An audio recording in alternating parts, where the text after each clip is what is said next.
Are you here? Happy to see you. It stands to reason that you would be here listening attentively to the Paul Leslie Hour's review of Paul Williams' 1971 album, Just an Old-Fashioned Love Song, on A&M Records. You know, our Paulie likes to listen and listen, and then he picks up the pen and puts it to paper. And here's what occurred to him. Nothing left out, nothing added. Paul? I'm writing this after a full day, which also happened to be Paul Williams' birthday. I wanted to listen to one of his albums.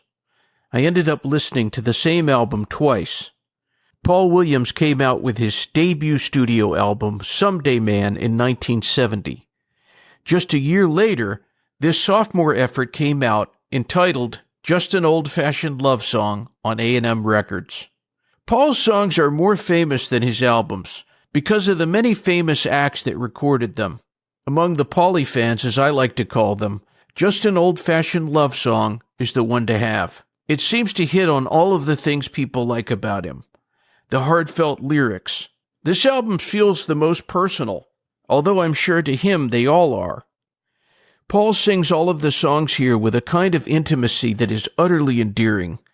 His soft croon is something I find particularly comforting. It speaks to what excites me about a singer.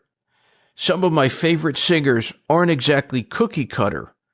While some may not like Bob Dylan, I've heard Dylan do some things that I haven't heard replicated. It reminds me of something that Bob Dylan told Sam Cooke. He told Sam Cooke that he had a beautiful voice, and as Dylan would tell the story, Sam Cooke told him, "Well, that's very kind of you, but voices ought not to be measured by how pretty they are. Instead, they matter only if they convince you that they are telling the truth."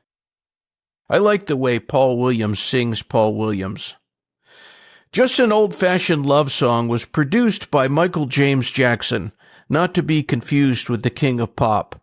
It has some of the best session musicians ever, percussionist Russ Kunkel, bass legend Leland Sklar, and the prolific saxophonist Tom Scott. It's got Michael Utley on organ. This was before Utley embarked on a more than 50-year-long journey with Jimmy Buffett. David Spinoza, who's worked with McCartney, Lennon, and Starr, is on guitar. Craig Durgee is on piano.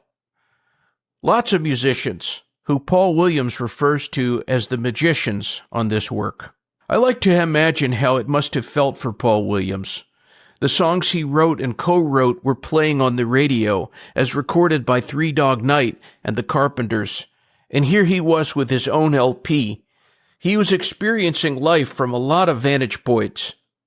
Waking Up Alone starts the album. It leans heavily into the storytelling. It's evocative and kills me with the simplicity of the line, "I could get back to the place, but not the time." Then you'll hear "I've Never Had It So Good," written with Roger Nichols. This is the first recorded version, but many singers would resonate with it and record their own version. Chris Christopherson and Rita Coolidge, Dobie Gray, Jack Jones, Barbra Streisand. Speaking of songs that have endured, the following song is "We've Only Just Begun." I love the honesty of Paul's delivery. I hear Roger Nichols' beautiful melody and the tightness of the lyrics. There's a reason why everyone from Karen Carpenter to Barry Manilow thought, "Yeah, I want to record this." What more could you want? That's enough for me as a moody piece Williams wrote alone. The melody perfectly reflects a very intense, startling lyric. Paul ends side one with a perfect love. It's quite a feat when such a short song can tell such a complete tale. I'll also recommend you check out the versions from Gladys Knight and the Pips and the New Seekers. An Old-Fashioned Love Song starts side two. It's the most raucous the album gets. It's almost Dixieland. This gives way to Let Me Be the One, which had been recorded by the Carpenters earlier that year. Paul really emotes the earnestness of this album. There's also the One Outside song, Graham Nash's Simple Man. Clearly this song resonated with Williams. Every so often his albums feature a song that he didn't write. I like it when singer-songwriters do this. It's a nod.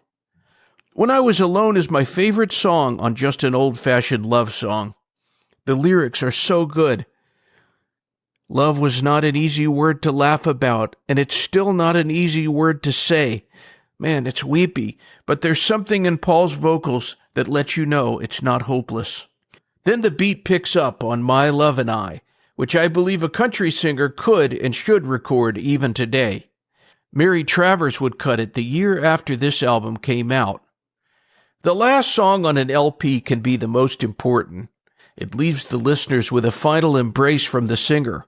On this album, it's Gone Forever, a teary lament, and then you'll hear the keys of Craig Durgee, who plays the piano on every track.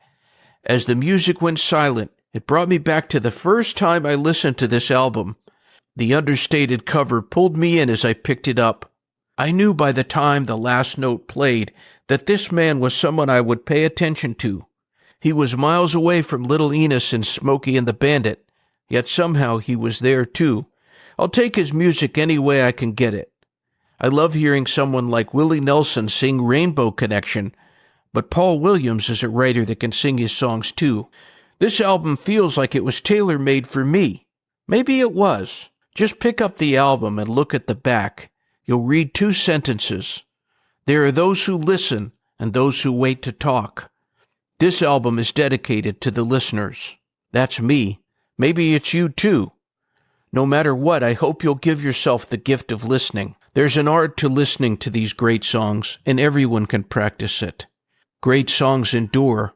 As Paulie once wrote, no need in bringing them back, 'cause they're never really gone.